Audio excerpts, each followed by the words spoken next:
Ukraine, la vérité qui dérange. C'est le titre du magazine du nouveau média Omerta, dirigé par le grand reporter Régis Le Sommier sur les 1 an de la guerre. Avec les contributions exceptionnelles de Michel Onfray, Henri Guénaud, Maurice Gourdeau-Montagne, Arnaud Klarsfeld, Bernard Squarcini, Kusmanovic ou encore Pierre Conessa, ainsi qu'un grand reportage photo auquel j'ai participé sur la ligne de front dans le Donbass et des enquêtes sur la corruption en Ukraine, les réseaux d'influence américains en France, BHL ou encore le lobby militaro-industriel. Un magazine qui a vocation à briser les tabous sur ce qu'on ne peut plus dire et à être diffusé très largement en France avec 17 000 exemplaires. Vous pouvez vous le procurer à l'unité ou sur abonnement sur le site omertamedia.fr avec le code promo LN2023 qui vous donne droit à 30% de réduction. Face à une sclérose du débat public aujourd'hui en France et à des pressions toujours plus constantes, les soutenir, c'est également nous soutenir. Bonsoir Katia Koplieva. Bonsoir. C'est votre deuxième entretien chez Livre Noir. Comme pour la première fois, nous précisons à votre demande que ce que vous direz au cours de cet entretien relève de votre avis personnel et ne doit pas être assimilé à une position officielle de la Russie. Oui, et comme j'ai remarqué en lisant les commentaires sous notre précédent entretien que cet avertissement avait visiblement perturbé certains spectateurs, je me suis dit qu'il valait mieux tirer les choses au clair tout de suite. Cet avertissement n'a pas vocation à annoncer une attitude critique de ma part vis-à-vis de la position ou de la pensée officielle, de ce qui se dit officiellement en tout cas. J'ai d'ailleurs été surprise que quelqu'un ait pu tirer cette conclusion. Cet avertissement est là simplement pour rappeler que ma parole ne doit pas être citée comme traduisant forcément une position officielle. D'ailleurs, sur certains sujets, c'est tout à fait possible que j'aille un petit peu plus loin que cette position. Donc je ne suis pas là pour faire passer des messages, mais uniquement pour donner un avis. Alors ceci étant dit, la première interview enregistrée lors de notre voyage en Crimée au mois d'août a été largement suivie et commentée puisqu'on avait dépassé près d'un demi-million de vues sur la chaîne YouTube de Livre Noir. C'est la raison pour laquelle, sur la demande aussi de beaucoup de nos éditeurs, nous souhaitions faire ce deuxième entretien. Je rappelle que vous avez travaillé au bureau du procureur de la Cour pénale internationale avant de rejoindre le cabinet de l'ambassadeur russe à Paris, ce qui explique d'ailleurs que vous parliez aussi bien français, dont vous avez assumé la direction du protocole et des affaires juridiques pendant presque 5 ans. Alors ma première question, l'année 2022 vient de tout juste de s'achever. Quel est le bilan global que vous en tirez ? Merci de me réinviter d'abord et de me mettre la pression pour être à la hauteur de notre premier entretien. Vous savez, au cinéma, les suites correspondent rarement aux attentes des spectateurs. Mais espérons que cette malédiction ne s'étend pas à YouTube. Et puisque vous me lancez sur le bilan de l'année dernière, quoi de mieux que de commencer un entretien par une citation de Lénine ? Il y a des décennies où rien ne se passe et des semaines où des décennies se produisent. Et en fait, vous savez, j'ai regretté toute ma vie d'être née trop tard. Trop tard pour assister et dans l'idéal être l'actrice d'événements cruciaux pour l'humanité. Je me disais qu'à défaut de marquer la fin de l'histoire, la chute de l'URSS était le dernier grand bouleversement de portée mondiale. Je me disais que ce serait intéressant de vivre quelque chose de semblable, mais en fait, le processus qu'on est en train de vivre aujourd'hui est beaucoup plus puissant, 1000 fois plus puissant, je dirais, et plus fondamental que la disparition de l'URSS. En fait, la disparition de l'URSS a été avant tout une humiliation pour la nation russe et l'a entraîné la désagrégation de son territoire et le rétrécissement de sa zone d'influence. Elle a aussi provoqué un déséquilibre dans la communauté internationale, étant donné qu'elle a supprimé le seul pays capable de faire contrepoids aux États-Unis et d'encadrer sa puissance. Mais ce qui se passe aujourd'hui en Ukraine va au-delà d'un simple affrontement militaire. C'est très important de le comprendre. En fait, ce qui a commencé et ce qui a été envisagé au départ comme une espèce d'intervention humanitaire pour faire cesser les violations massives des droits de l'homme dont étaient victimes les habitants de l'Est de l'Ukraine à l'époque, a accéléré un processus qui signe la fin du monde occidentalocentrique. c'est-à-dire le monde qui existe à peu près depuis la Grèce antique. Je dis bien accéléré et non déclenché, puisque c'est un processus à la fois naturel, mais qui a aussi été accéléré par une succession d'erreurs de calcul de la part des Occidentaux. Qu'est-ce qu'on voit aujourd'hui ? On voit tout simplement que le roi Occident est nu, qu'il ne commande plus à travers la planète. Il a complètement échoué à imposer aux autres États sa volonté d'isoler la Russie. Il est obligé de quémander à genoux des ristournes sur les matières premières aux pays du Maghreb et du Golfe. La paupérisation est galopante. La dette est colossale. Sur le plan monétaire, l'opération russe a fait sauter le tabou qui était le commerce en monnaie nationale et non en dollars. Et sur le plan des valeurs, l'Occident s'est complètement décrédibilisé en tant que défenseur des droits de l'homme. Et si vous voulez, toutes ces gesticulations sous forme de sanctions, d'appels à créer un tribunal pour juger la Russie, de tout ce chahut-bahut médiatique, de faits grossiers, mais aussi de sérieuses querelles internes au sein du bloc occidental, sont des spasmes d'agonie. Lisez la définition du mot agonie, c'est un état transitoire correspondant aux derniers instants de la vie et qui peut prendre l'apparence d'une lutte contre la mort lorsqu'il s'accompagne d'une agitation convulsive ou de réactions psychologiques telles que peur ou refus. Et c'est exactement ce à quoi on est en train d'assister. Quand je dis mort, j'entends en termes d'influence, en termes d'identité, une mort sociale. Cela semble vous réjouir. Je suis une diplomate, pas une sainte.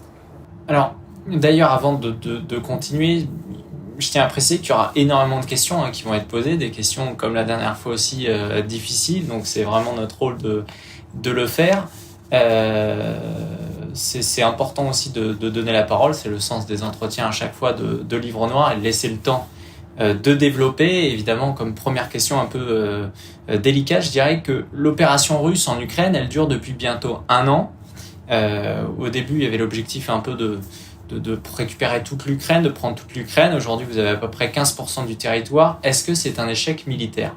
Vous avez une bien curieuse définition de l'échec militaire, vous.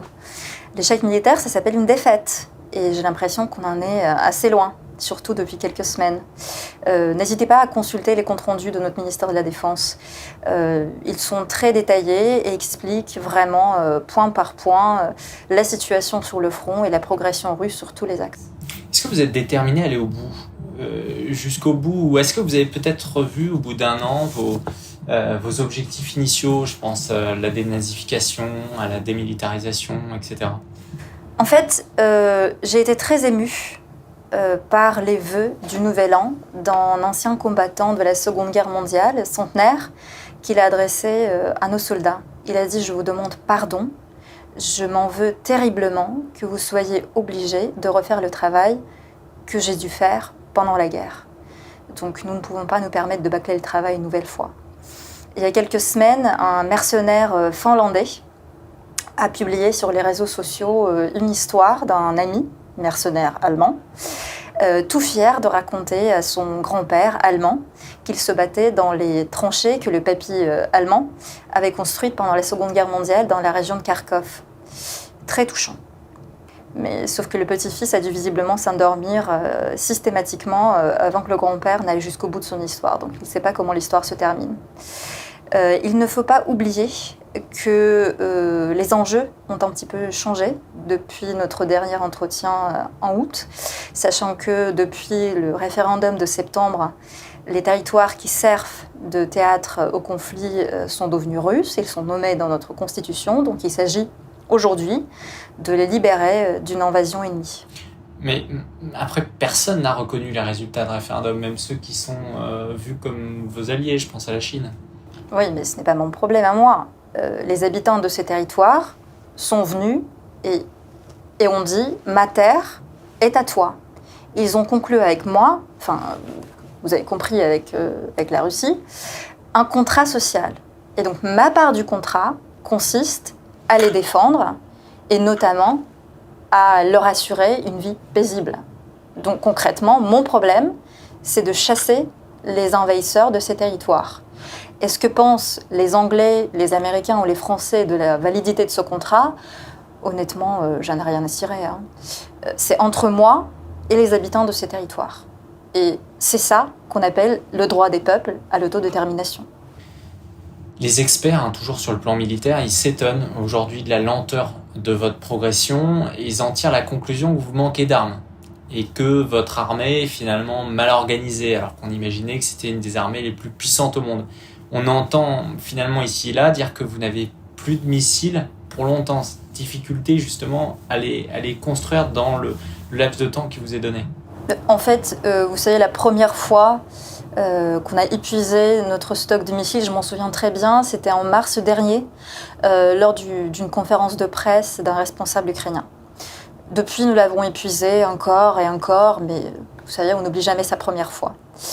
Et pour ce qui est de notre manière de procéder, en 1799, le général français Sérurier a été capturé et fait prisonnier par l'armée austro-russe et conduit devant le généralissime Alexandre Souvorov, qui lui a remis son épée prise lors de sa capture et l'a autorisé à rentrer en France sur la promesse de ne plus reprendre les armes contre la coalition jusqu'à la fin de la guerre. Et à cette occasion, Alexandre Souvorov, qui est quand même le plus grand commandant militaire russe de toute l'histoire, lui a dit « Vous savez, nous les Russes, faisons les choses sans obéir à aucune règle, ni élaborer aucune tactique. Je ne suis pas non plus le dernier des excentriques. » Et sur ces mots, il a fait un tour, il s'est retourné et a sauté sur une jambe. Et ensuite, il a ajouté « Nous sommes des excentriques, mais nous avons battu les Polonais, les Suédois, les Turcs, et maintenant vous. » Mais plaisanterie mise à part, il ne faut quand même pas oublier que nous sommes quelque part pris à notre propre jeu, sachant que toutes les fortifications, tous les bunkers, toutes les usines dans lesquelles l'ennemi se retranche ont été construits par nous à l'époque soviétique. Donc aller détruire quelque chose que nous-mêmes avons conçu pour être indestructible. Et est-ce que c'est pas un échec diplomatique alors ? Alors les diplomates et les négociateurs n'ont rien à faire à une époque où le glaive seul peut tout résoudre. Vous savez qui a dit ça ? Alexandre Ier, en 1812. Et il savait de quoi il parlait.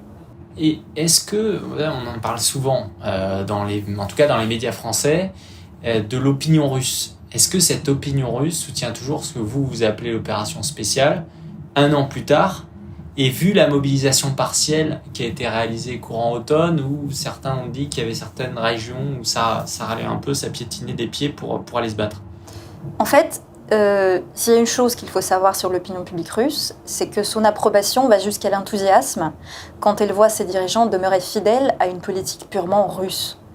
Vous savez, les Russes ont conservé une foi aveugle en un grand et extraordinaire destin. Et à plusieurs reprises au cours de l'histoire, ils ont prouvé qu'ils en étaient dignes. Et donc moi, je ne voudrais pas être à la place de celui ou de celle qui, à l'intérieur ou de l'extérieur, essaye de les en priver. Mais suite à la proclamation de la mobilisation partielle, on a vu justement beaucoup d'hommes qui ont quitté le pays. On a vu des épisodes, notamment par exemple au Daghestan.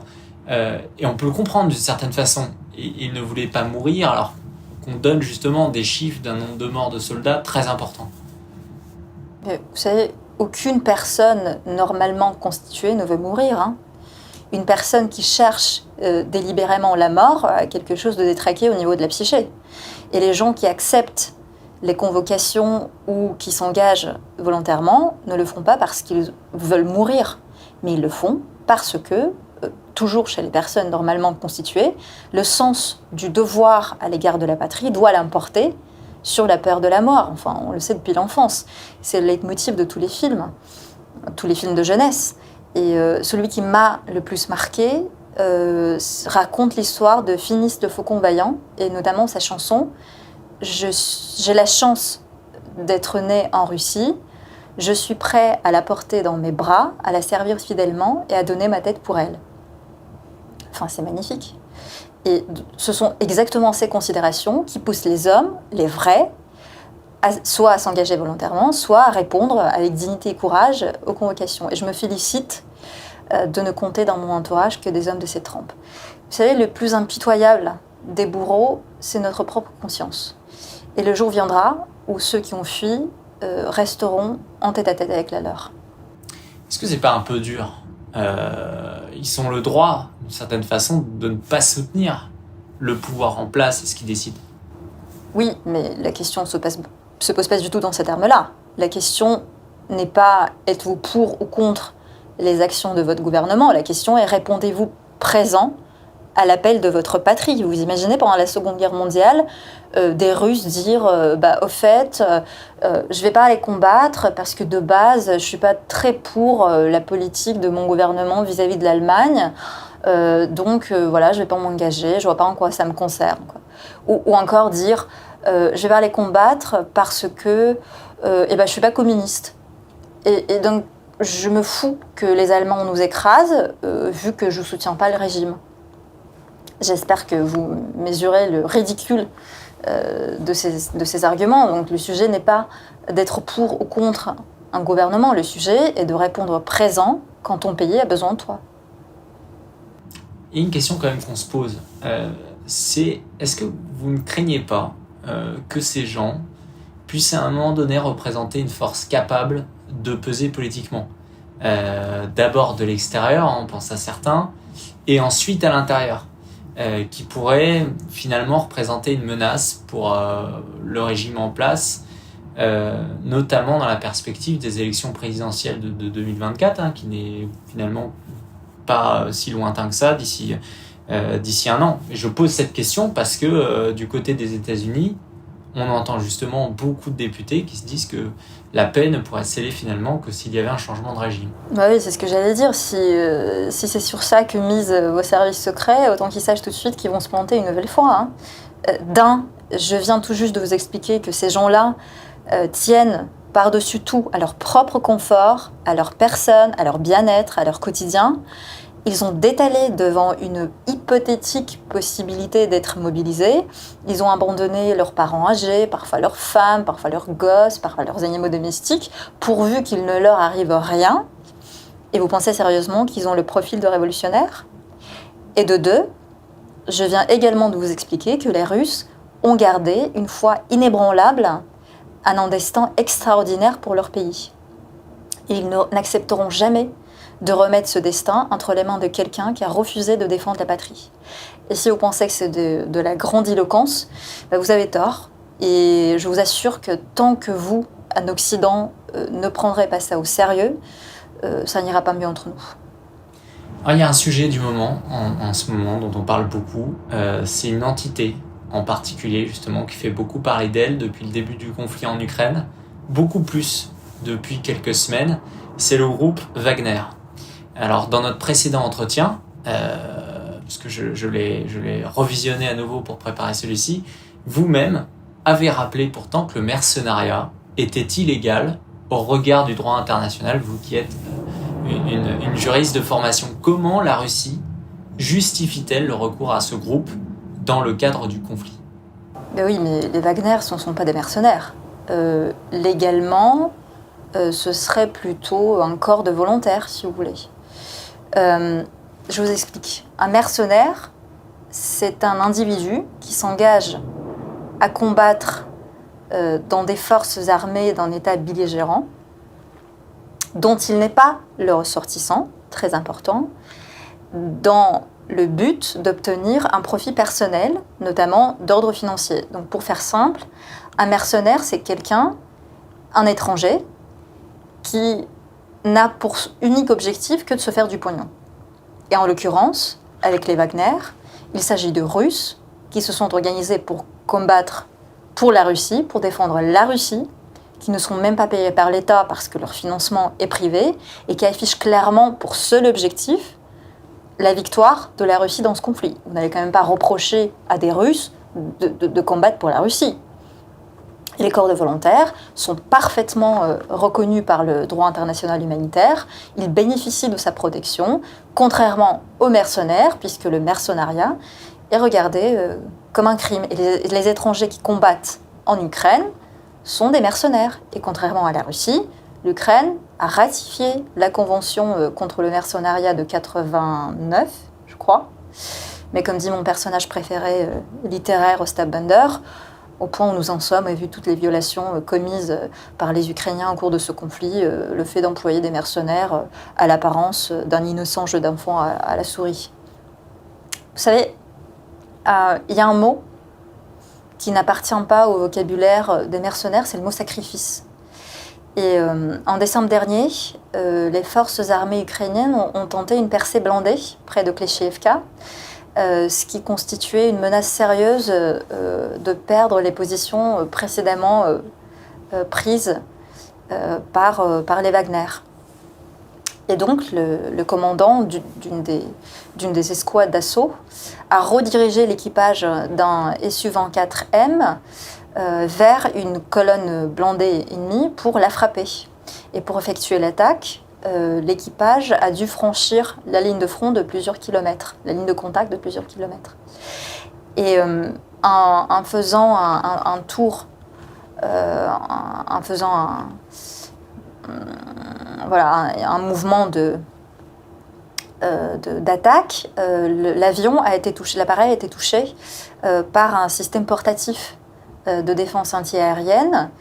Et au lieu d'essayer de se catapulter et de laisser l'avion s'écraser quelque part, l'équipage a pris la décision de diriger l'appareil en flammes sur la colonne blindée de l'ennemi. Donc ils ont fait un bélier enflammé. Ils se sont sacrifiés pour contrecarrer une percée blindée de l'ennemi. Et ce faisant, ils ont reproduit l'exploit légendaire de Nicolas Gastello, c'est un pilote militaire soviétique, dont l'avion a été touché par un obus allemand en été 1941 et qui a fait pareil, un bélier enflammé, a foncé tout droit avec son appareil en flammes sur une colonne mécanisée allemande. Et tout l'équipage a été tué.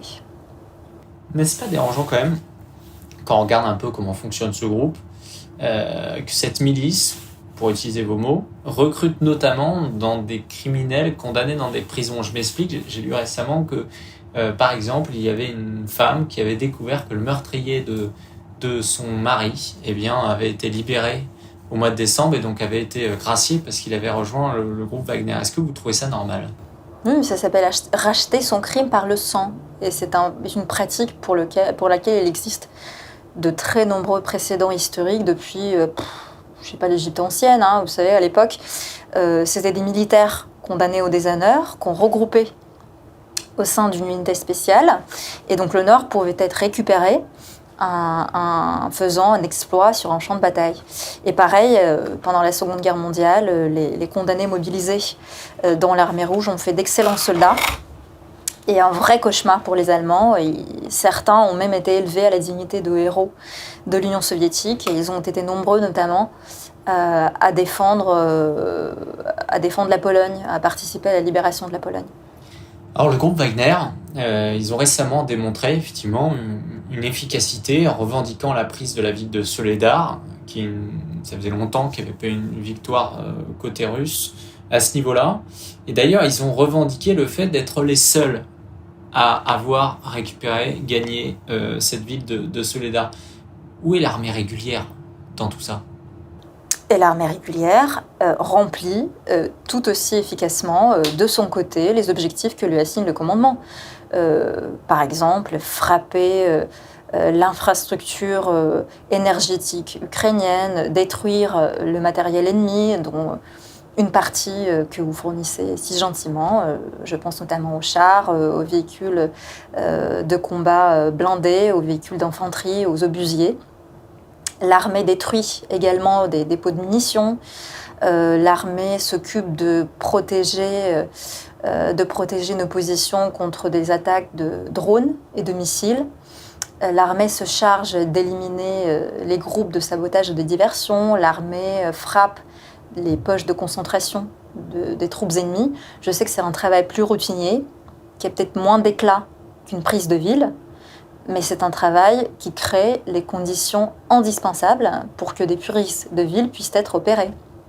Et au jour d'aujourd'hui, nous sommes à peu près 8000 chars détruits, 8000 véhicules terrestres, 4000 mortiers, 3000 drones et 400 avions, je crois. D'ailleurs, pour rebondir sur ce que vous dites, c'est vrai que lorsque nous avions échangé au mois d'août en Crimée, vous évoquez le fait que ça pouvait monter en cadence, parce qu'il y avait à l'époque, effectivement, les infrastructures du réseau électrique ukrainien n'étaient pas encore ciblées. Il y avait d'ailleurs des critiques à ce niveau-là. Mais venons plutôt maintenant au sujet de, ok, très bien tout ça, mais c'est sur la résolution du conflit. Ce conflit entre la Russie et l'Ukraine se terminera bien un jour par un traité qui sera négocié. Quelle sera la base juridique de ce traité, vu que le droit international est aujourd'hui, malgré tout, assez mal en point? Vous savez, pour vous répondre à cette question, il va me falloir un peu de temps. Et je risque d'ennuyer vos spectateurs. Alors détrompez-vous, on a des spectateurs chez Livre Noir qui sont plutôt, qui savent s'accrocher. Donc c'est leur force. Je pense que c'est important de venir sur ce point-là parce que beaucoup de gens disent aujourd'hui il faut sortir du conflit, mais effectivement on voit pas comment commencer. Donc si vous pouvez développer, n'hésitez pas à aller jusqu'au bout et on en discutera juste après. Ok, c'est vous qui l'avez voulu. Je vais commencer par le commencement alors. Le droit international moderne est le produit de l'évolution de la culture et de l'histoire essentiellement européenne, qui prend racine au XVIIe et XIXe siècle. Ses caractéristiques principales, les trois caractéristiques principales étaient les suivantes. Le droit international a été utilisé pour consacrer la distinction entre les États civilisés d'un côté et les peuples, communautés et nations non civilisés de l'autre. Les civilisés étant les États européens, et les non-civilisés, le reste du monde. Et pour protéger et perpétuer cette distinction. Première chose. Deuxième chose, bien que les États européens ne niassent pas l'existence d'autres pays au-delà de leurs frontières, leur personnalité juridique ne pouvait pas être considérée comme égale à celle des États du monde civilisé européen. Et du point de vue des Européens, devenir civilisé, ça voulait dire devenir comme un État européen. Et in fine, la décision finale d'accorder ce statut revenait exclusivement aux États civilisés, entre guillemets, européens. Ce qui, dans la pratique, voulait dire que les États tels que la Chine, le Japon ou la Turquie ne pourraient jamais devenir civilisés, ne pouvaient jamais appartenir à ce monde européen. Et troisième caractéristique, le droit international servait à justifier la légitimité de l'existence et de l'expansion des empires et de leurs possessions coloniales. Les concepts tels que souveraineté et civilisation se référaient exclusivement aux États européens et ces États étaient les seuls à définir leur contenu, les critères, les standards de civilisation et de souveraineté. La souveraineté, par exemple, des colonies était hors de question. Et les relations entre les empires et leurs possessions coloniales étaient fondées sur le droit constitutionnel interne des empires. Et les relations entre les colonies n'étaient pas régies par le droit international. Donc, ainsi, le droit international de l'Europe et l'ordre juridique mondial fondé sur celui-ci visaient à garantir la suprématie de l'Europe sur le reste du monde. Arrive le XXe siècle, et au XXe siècle, les choses n'ont pas fondamentalement changé. En fait, l'idée de la suprématie et de la supériorité des États européens sur le reste du monde est restée intacte, bien que le centre de cette Europe se soit déplacé vers les États-Unis. Les positions de départ des grandes puissances lors de la création de l'ONU ont été différentes, d'où les divergences dans la compréhension du droit international et des articles de la Charte des Nations Unies. Par exemple, pensez-y, la France et la Grande-Bretagne ont travaillé sur les concepts d'égalité souveraine des États tout en restant des empires coloniaux. Pour l'URSS et la Chine, les normes impératives du droit international avaient cette signification progressiste qui sera ultérieurement consacrée dans la déclaration de 1970 sur les principes du droit international, tandis que pour la France, la Grande-Bretagne et les États-Unis, les normes impératives du droit international signifient littéralement, comme la pratique ultérieure l'a montré, égalité souveraine entre leurs États, respect de bonne foi des obligations envers leurs États, non-recours à la force vis-à-vis de leurs États, non-ingérence dans leurs affaires intérieures, règlement pacifique des différends entre leurs États, etc. Donc ils ne reconnaissent pas les autres États comme leurs égaux. Et la légalité des actions de ces États-là, elle est jugée au travers du prisme du regard des États occidentaux avec à la tête les États-Unis d'Amérique.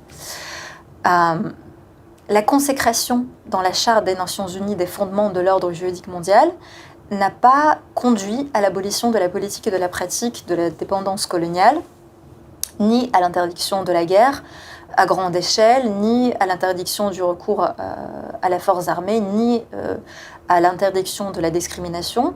Dans une mesure plus ou moins grande, toutes ces pratiques ont subsisté sous de nouvelles formes. Par exemple, la dépendance économique a remplacé le colonialisme classique.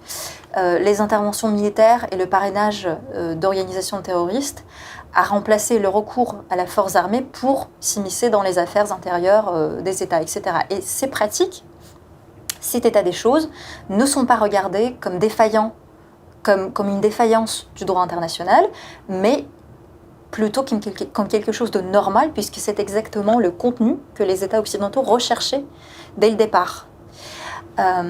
Au concept d'ordre juridique universel, de communauté internationale, de valeurs et d'intérêts communs, se substituent les valeurs et les intérêts d'un petit groupe d'États. Et l'opposition à ces valeurs est considérée comme une menace pour l'humanité tout entière, pour le monde dans son ensemble.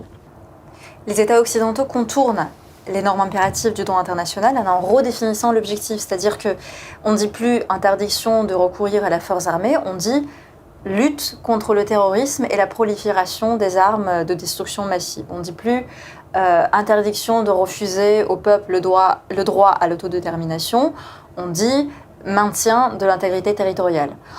On ne dit plus interdiction de s'immiscer dans les affaires internes des autres États, on dit responsabilité de protéger. Et le conflit en Ukraine fournit à l'envi les preuves de ce que j'avance.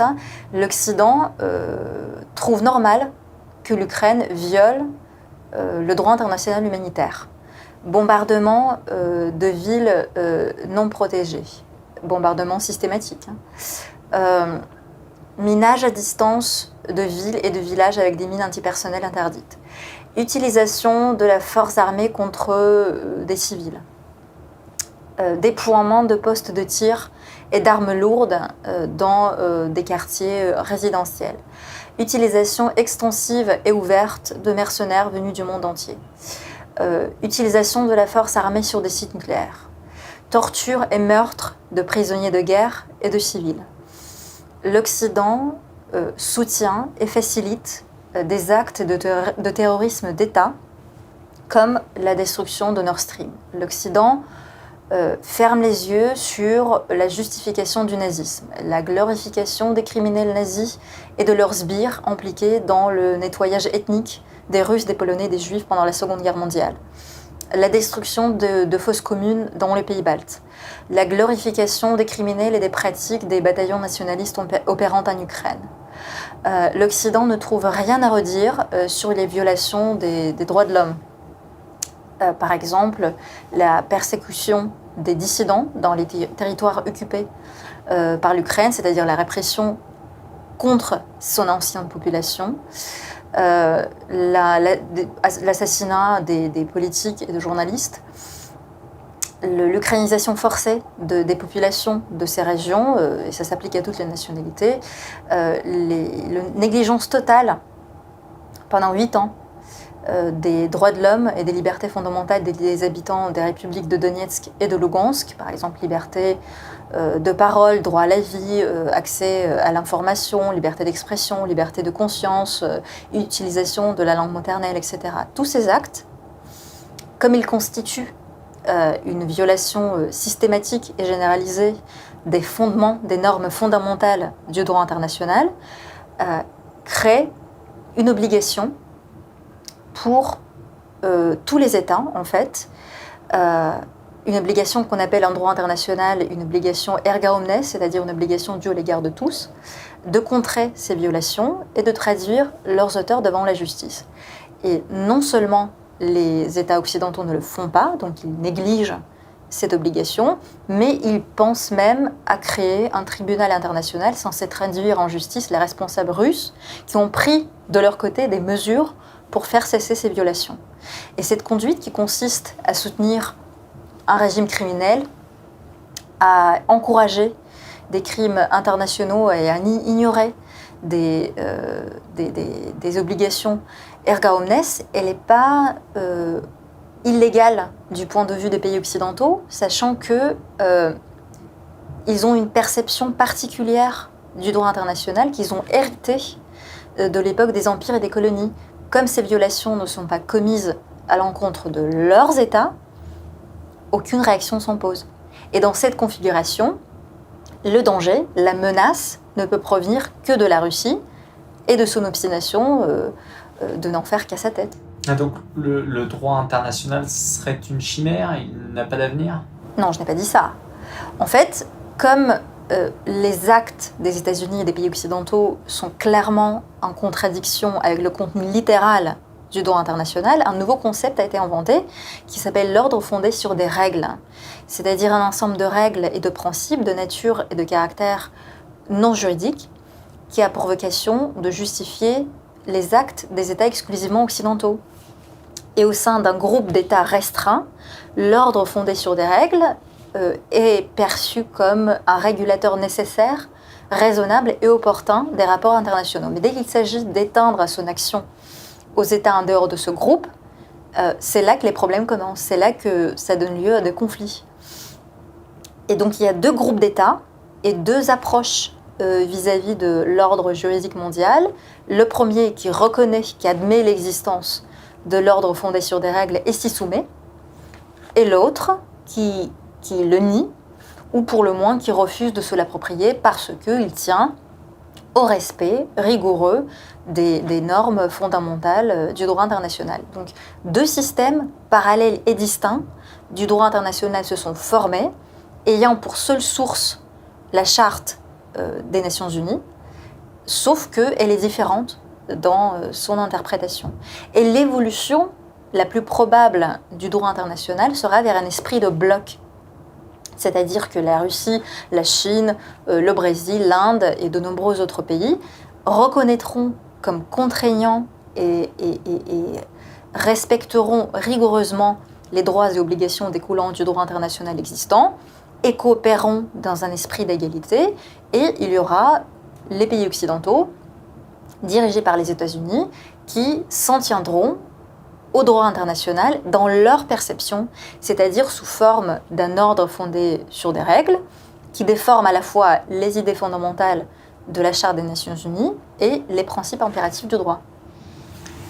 C'est une description assez abyssale et inquiétante. Comment, dans ce cas-là, dans ces conditions, pourront s'organiser les échanges entre ces deux systèmes ? Mais en fait, il n'y a pas de quoi se réjouir. Mais ce n'est pas non plus une tragédie. Ces deux blocs pourront parfaitement cohabiter. Et c'est d'ailleurs ce qu'ils font dans la pratique depuis longtemps. Et outre ces deux blocs, il y aura aussi un corps de normes communes, universelles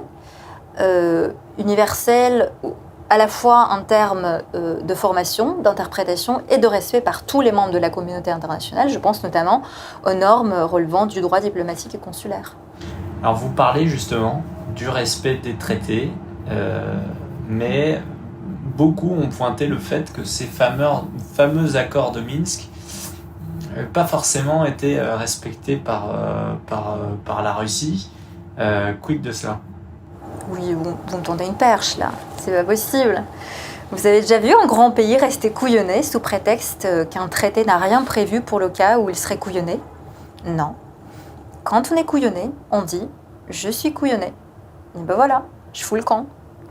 L'ex-président François Hollande et l'ex-chancelière Angela Merkel ont tous deux admis aux journalistes que le seul objectif des accords de Minsk avait été de donner à l'Ukraine l'opportunité de s'équiper et de se renforcer. Donc l'Ukraine n'a jamais eu l'intention d'appliquer ces clauses, pas plus que la France et l'Allemagne n'ont eu l'intention de les faire appliquer en tant que garant, en leur qualité de garant. Et je ne sais d'ailleurs pas pourquoi Hollande et Merkel ont avoué, hein, la mauvaise foi n'a jamais été source de fierté. Mais tenez, on a parlé tout à l'heure de l'ordre fondé sur des règles, et justement, typiquement, contracter un engagement international tout en assumant la possibilité, l'éventualité de ne pas le respecter par la suite, ça fait parfaitement partie de cet ordre-là. L'exemple le plus instructif à cet égard est l'exemple des Mistral que François Hollande a refusé de livrer à la Russie, même si ça relève plus du droit privé, mais peu importe. La France s'engage à livrer ces bâtiments à la Russie et puis se rétracte parce que, de son point de vue, ça cesse d'être opportun. Et pareil, l'Australie, qui rompt le contrat de fourniture de sous-marins avec la France sous prétexte d'un changement de besoin. Tout ça, dans votre monde, c'est devenu normal. Mais dans le nôtre, les conventions doivent être respectées. C'est l'un des principes les plus anciens du droit international. Et c'est aussi la base de toute relation de confiance. Ce que je veux dire, c'est que ces revirements ne sont pas de simples coups tordus, mais ils sont caractéristiques d'un nouveau corps de règles qui régissent les relations entre certains États, dont la France. Après, c'est vrai que si les Mistral avaient été livrés, aujourd'hui, la France, je lisais un diplomate qui disait, aurait été assez embêtée de voir les Mistral, qui sont quand même un fleuron français, peut-être dans la mer Noire. Justement, vous avez à la fois évoqué François Hollande, donc qui a interrompu, disons, toute bienveillance dans la politique de la France vis-à-vis de la Russie. Il en remet d'ailleurs régulièrement des couches, parce qu'il participe à beaucoup de documentaires, d'interviews à ce sujet. Il critique Emmanuel Macron, il critique Nicolas Sarkozy, qui était plus proche de la Russie. Et de l'autre côté, Angela Merkel, qui au contraire est plutôt connue pour avoir entretenu une relation spéciale avec la Russie tout au long de sa chancellerie. On se rappelle de ces images où Vladimir Poutine l'accueillait avec la tradition russe. À l'époque, d'ailleurs, on ne comprenait pas vraiment de ce côté-là, avec un bouquet de fleurs. La question des personnalités, est-ce qu'elle est aussi importante que ça ? Bien sûr, les affinités peuvent faciliter les choses. Mais la raison d'État doit toujours l'emporter sur les dispositions personnelles. Et c'est visiblement quelque chose qu'on n'enseigne plus dans vos écoles d'administration. En fait, lorsque vous êtes à la tête d'un pays, quel que soit le sentiment que la personne en face vous inspire, la seule question que vous devez vous poser, c'est est-ce que ce que je fais est dans l'intérêt de mon pays ?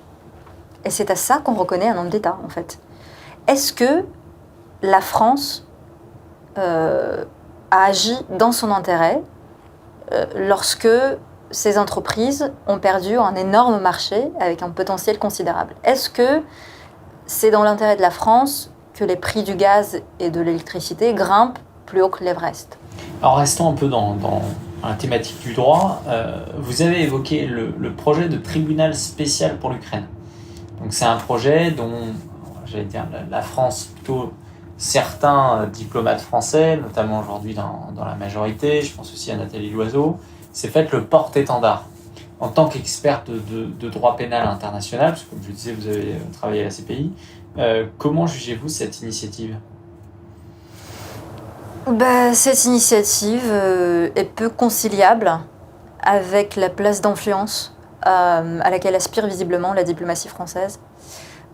Premièrement, cette initiative est une grosse entreprise de discrédit de la Cour pénale internationale qui enquête sur le terrain depuis le début, dont la France est membre, et mieux que ça, à laquelle la France a même augmenté sa contribution financière depuis le début du conflit, et forcément proposé de créer un tribunal pour juger les mêmes faits que ceux pour lesquels la CPI est compétente, revient à reconnaître publiquement l'inefficacité de cette institution. On est d'accord.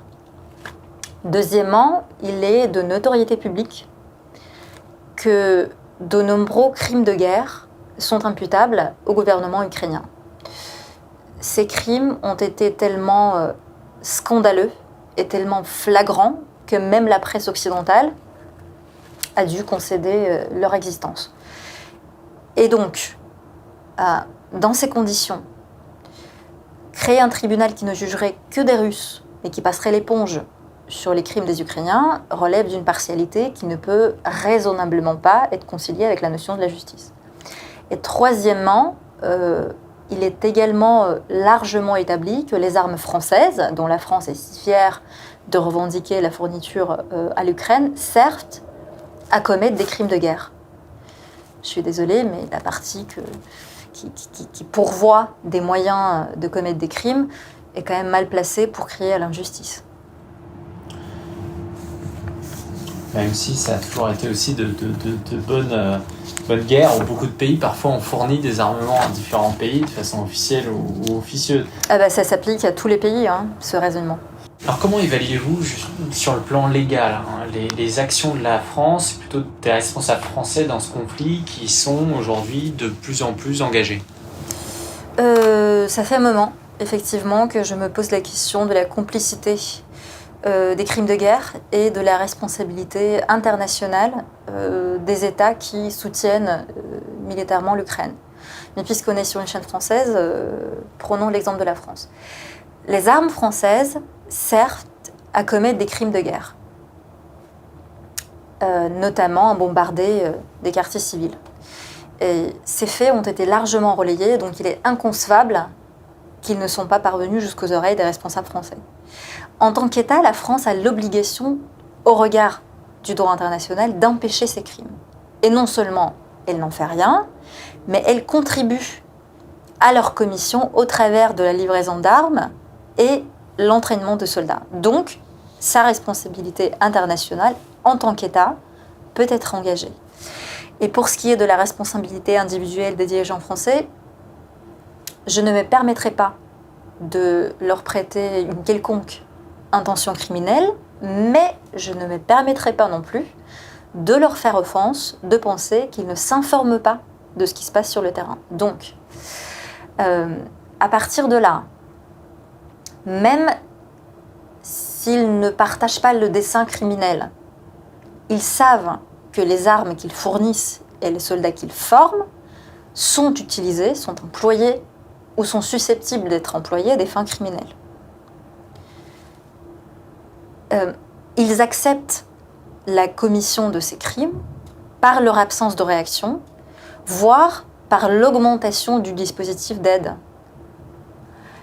Et c'est comme si, vous voyez, je savais que vous étiez un tueur en série en plein accès de folie meurtrière et que je vous offrais un nouveau couteau toutes les semaines. Vous voyez ? Même Daily Telegraph a été choqué par la décision d'Emmanuel Macron de livrer des chars à l'Ukraine. Il l'a qualifié de franchissant toutes les lignes rouges et de brisant un tabou militaire. Le 21 janvier dernier, la présidente de Russia Today France, RT France, dont la diffusion avait déjà été interdite au niveau européen, je tiens à préciser d'ailleurs sous le forceps d'Ursula von der Leyen, qui n'avait pas cette prérogative normalement, parce qu'elle revient à l'Arcom en France, eh bien cette présidente a annoncé la fermeture définitive de la chaîne suite au gel de ses comptes. Qu'est-ce que la fin de cette aventure, la fin forcée de cette aventure vous inspire ? Vous savez, je vais vous épargner la rengaine de la liberté de presse bafouée, de la liberté d'expression méprisée, du pluralisme des médias piétiné, de la dictature de la pensée unique. Tout ça, on le sait. Mais ce que je n'arrive pas, ce que les autorités françaises plutôt n'arrivent pas étonnamment à saisir, c'est qu'elles ont été à l'origine du succès de Russia Today qui les insupporte tant. Elles ont été ses meilleurs agents publicitaires et gratuits en plus. La seule chaîne non grata à l'Élysée. La chaîne sans doute la plus citée par le porte-parole du gouvernement. Le vecteur de la propagande de Poutine. L'excroissance du Kremlin. Ne regardez surtout pas, vous allez être lobotomisé. Moi, je suis française, j'ai envie d'aller voir. Et quand je vois que les émissions sont bien faites et que les journalistes sont des pros, là, je reste. Et d'ailleurs, je crois que Russia Today a été le seul média qui a intenté plus de procès en diffamation qu'il n'en a été intenté contre lui. Ça veut tout dire, en fait. Mais la première règle en psychologie de masse est ne jamais cultiver de fruits défendus parce que ce sont les plus doux. Et l'exemple que je donne toujours, c'est l'exemple de Vinci Code, le livre de Dan Brown. Dan Brown a 0 succès comme écrivain, jusqu'à ce que le Vatican s'empare de son bouquin et le dénonce pour des motifs religieux. Paf! Ça devient un succès planétaire, des dizaines de milliers d'exemplaires vendus, une adaptation au cinéma, Dan Brown qui empoche un pactole. Le Vatican se serait tu, personne ne l'aurait jamais lu. Voilà, c'est pourtant évident. Puisqu'on est sur l'état un peu des relations Russie-France, est-ce que, pour reprendre une certaine expression, la France et la Russie ont une communauté de destin? Je déteste cette expression. Sincèrement, la communauté de destin est un euphémisme pompeux pour dire tout simplement que pour le meilleur comme pour le pire, nous sommes 2 vieilles nations coincées sur le même continent. C'est tout. Et à partir de là, forcément, il y a eu des interactions, et même des interactions très, très poussées. Depuis Anne de Russie, fille du prince Yaroslav le Sage, qui a fondé 2 dynasties françaises, et jusqu'au vol de Thomas Pesquet depuis Baïkonour. Le comte Louis-Mathieu Molé écrit dans ses mémoires, c'est le ministre de la monarchie, des Affaires étrangères sous la monarchie de Juillet, écrit dans ses mémoires, en 1815, la Russie défendait contre tous, je ne dirais pas les intérêts, mais l'existence même de notre infortunée patrie. Et si la France est encore la France, elle le doit à 3 hommes dont il ne faut jamais qu'elle oublie l'existence. Alexandre, l'empereur, et ses 2 ministres, Capodistria et Pozzo di Borgo. C'est vous dire l'intensité de ces interactions. Ma propre arrière-grand-mère a combattu au sein de la résistance française. Elle était ressortissante soviétique. Elle était l'une des commandantes d'une unité composée exclusivement de femmes soviétiques que les Allemands avaient traînées jusqu'en France pour les y interner dans des camps de travail. Cette unité s'appelle Rodina, la patrie en français. C'est un peu le pendant féminin de la Normandie-Niémène, si vous voulez. Et vous savez le serment qu'elle a prononcé en intégrant ses rangs? Accomplissant mon devoir à l'égard de ma patrie, je m'engage à servir avec honnêteté et abnégation les intérêts du peuple français, du côté duquel je défends les intérêts de ma patrie. De toutes mes forces, je défendrai mes frères français dans la lutte contre l'ennemi commun, l'occupant allemand. Voilà, si la communauté de destin était un argument géopolitique valable, ça se serait. Mais la communauté d'intérêt l'est. Avec cet exemple que vous donnez de votre arrière-grand-mère, c'est vrai qu'on comprend un peu mieux pourquoi vous parlez français. Vous êtes aussi très sensible à ce qui se passe en France. Et dans le fond, d'ailleurs, c'est la complexité de cet entretien ou des arguments que vous donnez. C'est que il y a la critique des responsables français, etc., qui est légitime. Nous-mêmes, chez Bourdon, on critique souvent, il y a beaucoup de choses à dire. Et en même temps, il y a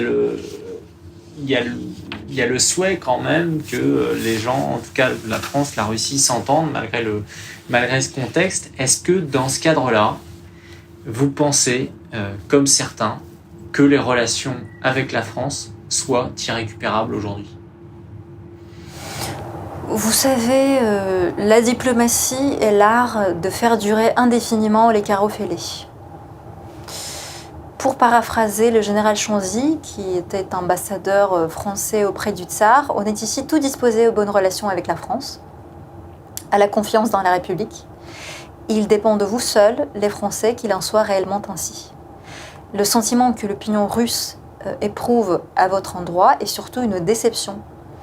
La Russie vous en veut de ne pas pouvoir compter sur vous, ce qui nous éloigne de nos tendances naturelles à la sympathie et à la confiance envers vous. Et les intérêts de la nation française ne se heurtent pas dramatiquement avec les nôtres.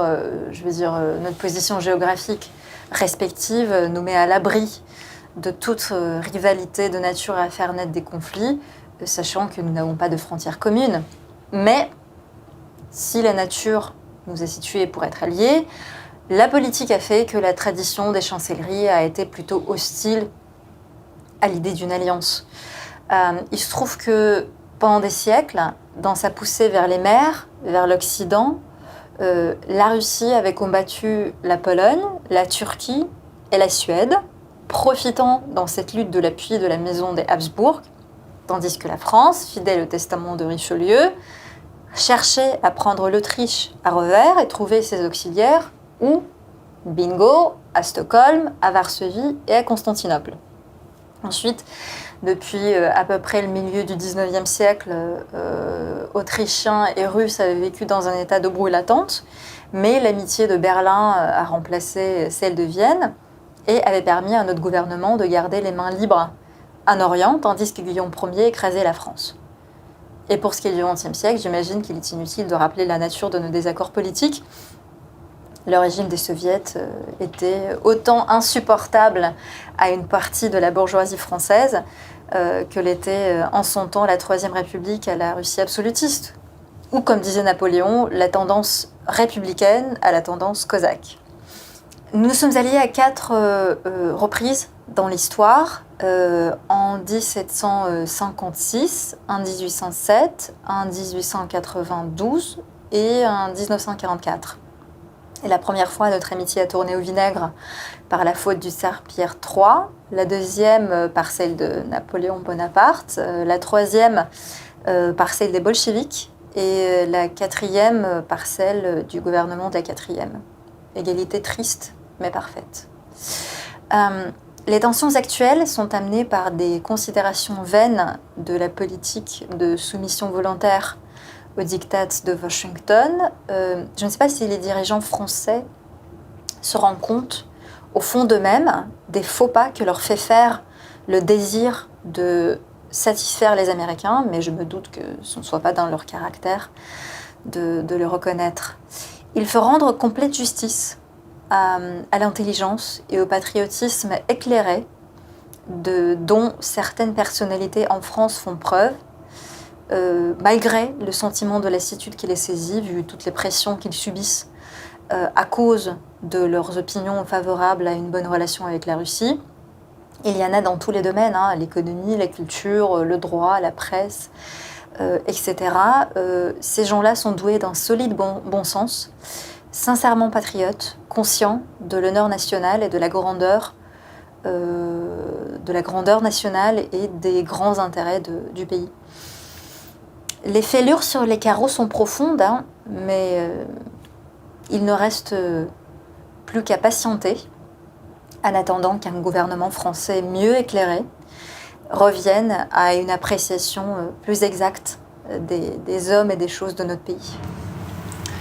En parlant de Français patriotes comme vous l'avez fait, est-ce que par exemple vous pensez, peut-être sans doute vous pensez d'ailleurs à lui, à Pierre de Gaulle, qui est très présent, en tout cas depuis quelque temps, dans l'espace médiatique, pour défendre la Russie et condamner l'investissement de la France dans la guerre en Ukraine. Oui, voilà. On y est.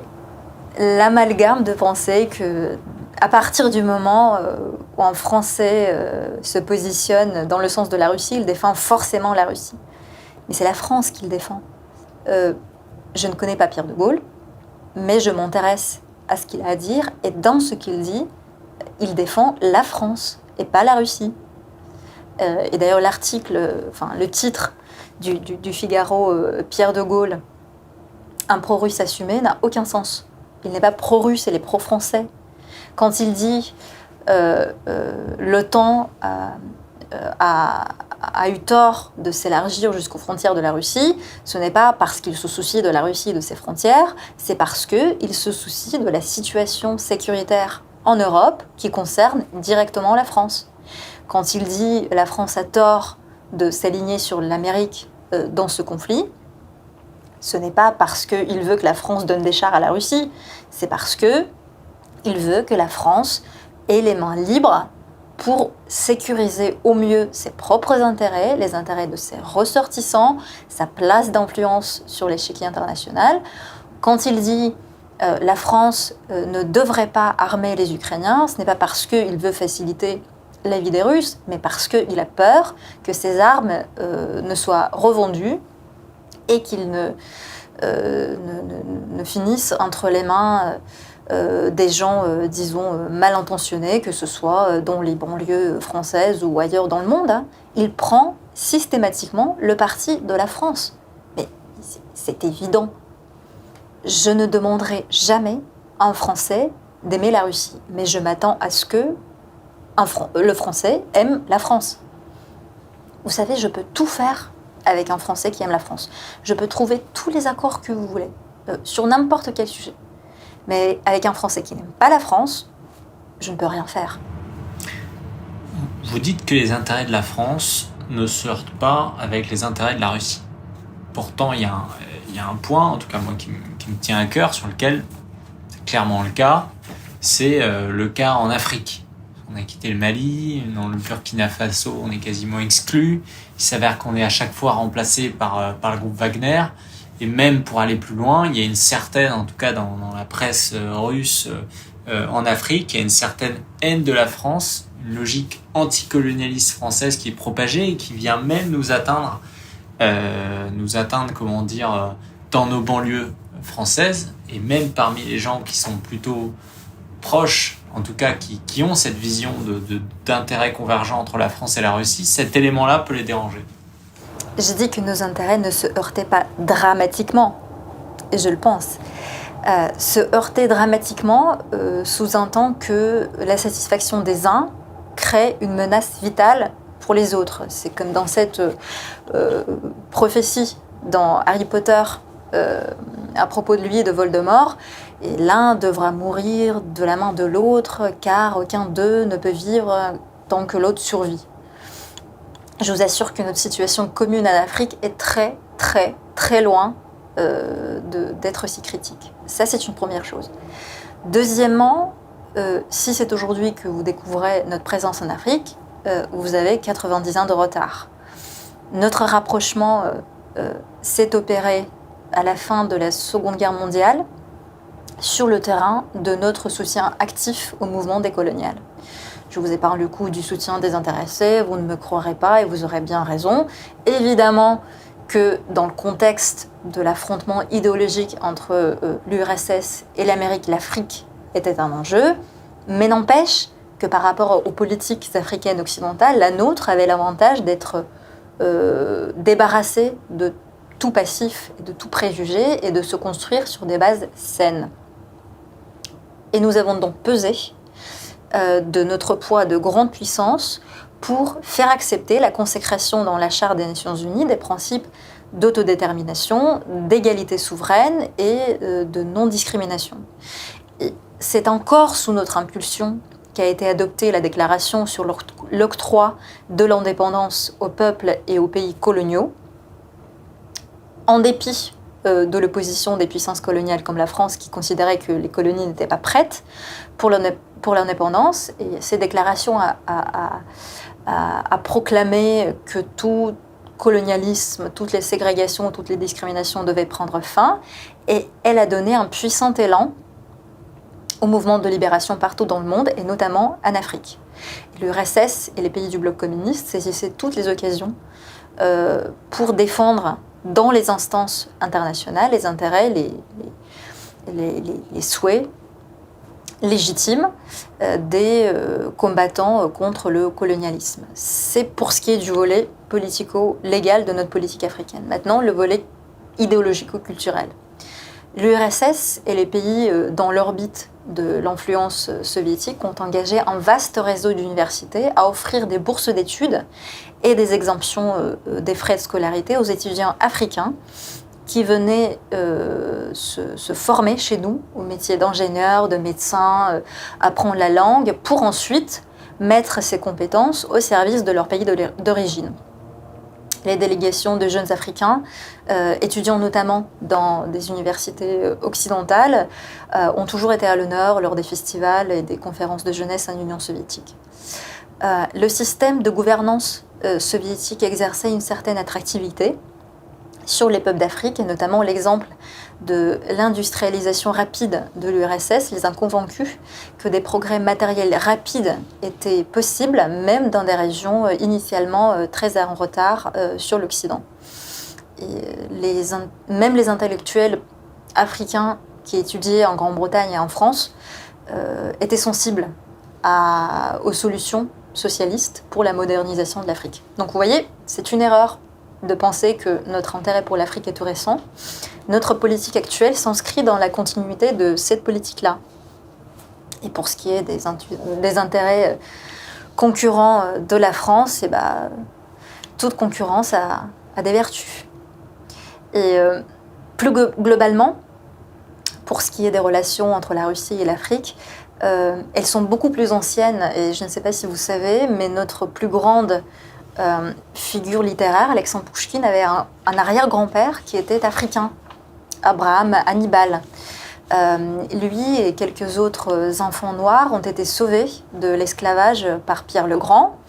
Et les Noirs étaient à l'époque considérés en Europe comme inaptes au savoir.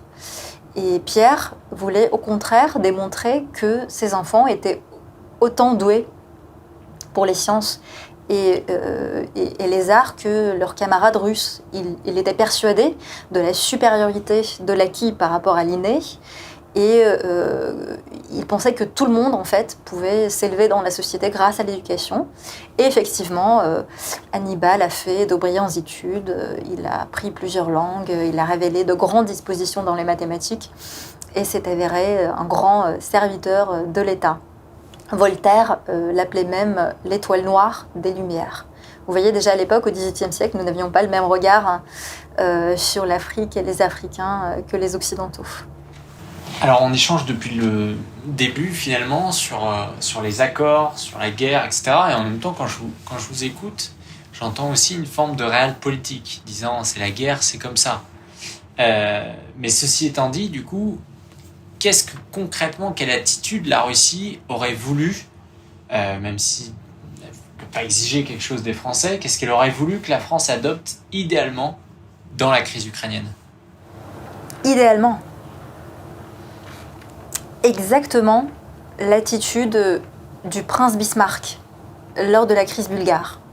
Vous savez, les Bulgares voulaient l'impliquer dans une guerre contre la Russie et il a dit on aurait sans doute été fondé à m'accuser de haute trahison si j'ai, même un instant, eu l'idée de m'associer à de pareilles sottises. En quoi la Bulgarie peut-elle nous préoccuper ? L'amitié de la Russie ne nous est-elle pas autrement précieuse que celle de ce petit pays ? Je cite Bismarck parce que son propos est le plus expressif, mais en réalité, la France, à l'époque, a été exactement dans les mêmes dispositions. Émile Fleurance a engagé la délégation bulgare à s'entendre avec la Russie. Je cite, vu que ce pays, la Russie, a déjà tant fait pour le vôtre, et que c'est à elle que votre pays doit son existence. Historiquement, il y a aussi la question des échanges culturels. Ils ont été les seuls à dépasser souvent les désaccords politiques, ce qui les rendait d'autant plus précieux. On en avait déjà parlé au mois d'août en Crimée. D'autant plus précieux qu'ils servaient à aplanir justement ces désaccords au travers d'une meilleure compréhension de l'autre. Aujourd'hui, quel est l'avenir des échanges culturels, très concrètement, entre la Russie et la France ? Est-ce que ça s'est dégradé ? Est-ce qu'il y en a encore ? Est-ce que c'est condamné à disparaître ? Vous savez, en 1968, André Malraux s'est rendu en Union soviétique. Et de retour en France, il a fait un compte-rendu de ce voyage en Conseil des ministres. Et d'après ce compte-rendu, il avait été question, lors de son déplacement, d'échanges entre les maisons de la culture. Et le ministre a dit que ce n'était pas sérieux parce que, d'après lui, les maisons soviétiques de la culture étaient des maisons de pédagogie.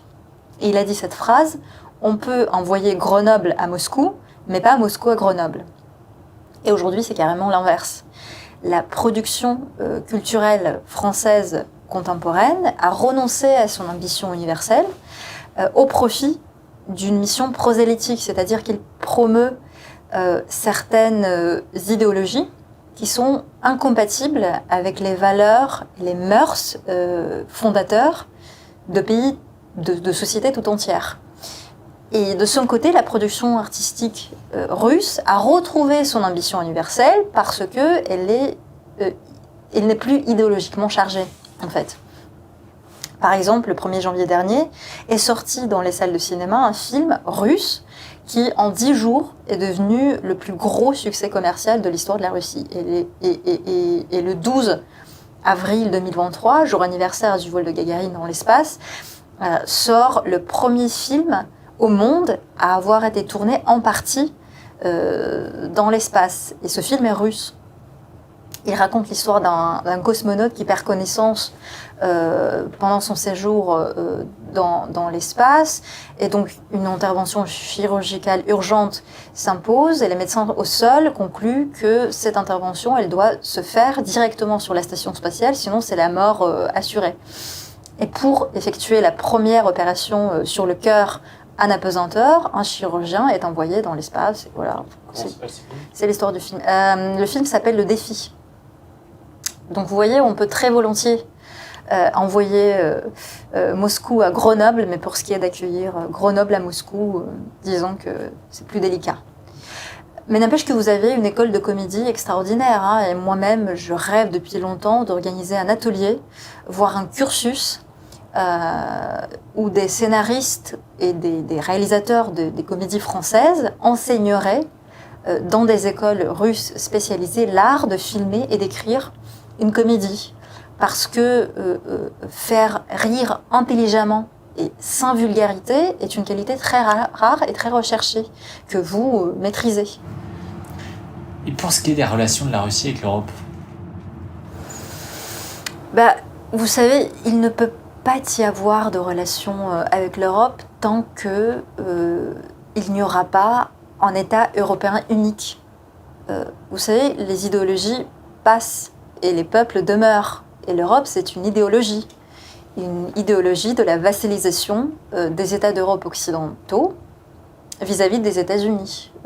Toutes les archives, tous les témoignages sont très clairs là-dessus. Et ce qu'on appelle les institutions européennes sont chargées de l'infusion de cette idéologie. Mais pour ce qui est de leur valeur, de leur poids, de l'intérêt qu'ils présentent sur le plan géopolitique, il est vraiment minime. Hein. En fait, c'est un peu un jeu de rôle, vous voyez, où tous les États, membres comme non-membres, acceptent de prêter une certaine importance à ces institutions européennes. Quelle serait l'influence d'un Borrell si tous les États tiers refusaient de le considérer en tant qu'interlocuteur ? Von der Leyen, combien de divisions ? Elle vient d'admettre elle-même qu'elle n'en avait aucune. Et vous auriez créé un club de tricot régional, ça aurait exactement la même portée sur le plan géopolitique. Mais j'admets volontiers que l'Europe est une excuse parfaite à toutes les dérobades des pouvoirs nationaux et aussi un pôle emploi de luxe pour tous ceux qui sont inutiles dans le cadre national. Mais vous savez, la politique, ça se fonde sur les réalités et non les apparences. Et quelles sont ces réalités internationales ? D'abord la Chine, c'est un pays en expansion qui cherche à maintenir et à confirmer son influence. La deuxième réalité internationale, c'est la Russie, qui ne veut pas être bouffée, et elle a bien raison.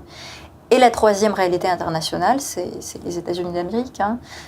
Aujourd'hui, en Occident, c'est le seul pays à avoir encore une ambition nationale et les moyens de cette ambition. Si vous êtes familier de l'œuvre d'Alain Peyrefitte, vous avez dû noter que je viens de citer presque mot pour mot ce que lui a dit le général de Gaulle en 1963. Sauf que lui a nommé comme trois réalités internationales l'Amérique, la Russie et la France. Vous voyez, il n'y a rien de tel que d'être indépendant. Hein. Ça aussi, c'est du de Gaulle et du bon sens. Alors Katia Kopylova, cet entretien touche à sa fin. On a passé près d'1h20 à échanger sur plein de sujets passionnants et je pense des sujets aussi délicats. Nous vous remercions encore une fois d'avoir accepté de vous prêter à nouveau à cet exercice. Et il y a beaucoup de questions qui étaient posées d'ailleurs, et nous on la pose aussi. Pourquoi ne revenez-vous pas en France par exemple en tant que diplomate, alors que justement la question de la France compte pour vous, et comment vous communiquez un peu avec ce public ? Pour ce qui est de mon retour en France, disons que j'ai pas de raison particulière d'y aller pour le moment. mon pays a besoin de moi ici et je suis heureuse de le servir ici. Et pour ce qui est des moyens que j'ai pour communiquer avec les Français, j'ai laissé tenter par la création d'un petit canal Telegram qui s'appelle tout simplement Katia Kopylova, et pour lequel j'avais vraiment une très très grande ambition. Au départ, je vous jure, je me suis même acheté une lampe circulaire, vous savez, c'est cette espèce de machin qu'utilisent les youtubeurs pour avoir une bonne lumière sur les vidéos, puisque je me suis dit que je vais faire des vidéos d'explications, de commentaires, d'actualités, etc. Ça va être top. Et après, j'ai compris que en fait, j'avais eu les yeux plus gros que le ventre et que j'avais simplement pas le temps de faire ça correctement. Peut-être un jour. Mais voilà, j'ai ce petit canal Telegram dans lequel je mets quelques brèves d'actualité. Mais ce qui me tient même plus à cœur que de commenter l'actualité, c'est de montrer la réalité de la Russie. Et c'est pour ça que, en fait, pour moi, c'est un enjeu essentiel. Et c'est un enjeu même plus important que d'expliquer la politique, parce que la politique, c'est secondaire, hein, elle suivra dès lors que ces préjugés seront brisés. Donc je mets un peu n'importe quoi, je mets des photos de rue où je marche, des restaurants, des théâtres, des musées. Je raconte un petit peu la vraie Russie dans laquelle je vis et que j'ai envie de partager avec les Français. Donc c'est à peu près à mi-chemin entre un blog touristique et une chaîne d'actu. Très bien, nous vous remercions à nouveau. J'étais ravi de réaliser à nouveau cet entretien, parce que comme nos auditeurs le savent, je réalise depuis plusieurs mois des reportages en Ukraine, donc je pouvais profiter de ce passage à Moscou pour vous interviewer à nouveau. J'espère que la prochaine fois, ça sera à Paris, sur notre fauteuil rouge. Et je rappelle à nos auditeurs que c'est aussi l'enjeu de Livre Noir de pouvoir proposer ce type d'entretien long avec des points de vue différents. Donc, la semaine dernière, nous avions le général Trinquant, par exemple, qui est ouvertement défenseur de l'OTAN, de l'Ukraine, etc., qui a pu s'exprimer chez nous. Et donc aujourd'hui, nous étions heureux de vous retrouver, Katia Kopylova, et nous vous souhaitons très bientôt. Tout le plaisir était pour moi. Ukraine, la vérité qui dérange. C'est le titre du magazine du nouveau média Omerta, dirigé par le grand reporter Régis Le Sommier sur les 1 an de la guerre. Avec les contributions exceptionnelles de Michel Onfray, Henri Guénaud, Maurice Gourdeau-Montagne, Arnaud Klarsfeld, Bernard Squarcini, Kusmanovic ou encore Pierre Conessa, ainsi qu'un grand reportage photo auquel j'ai participé sur la ligne de front dans le Donbass et des enquêtes sur la corruption en Ukraine, les réseaux d'influence américains en France, BHL, ou encore le lobby militaro-industriel.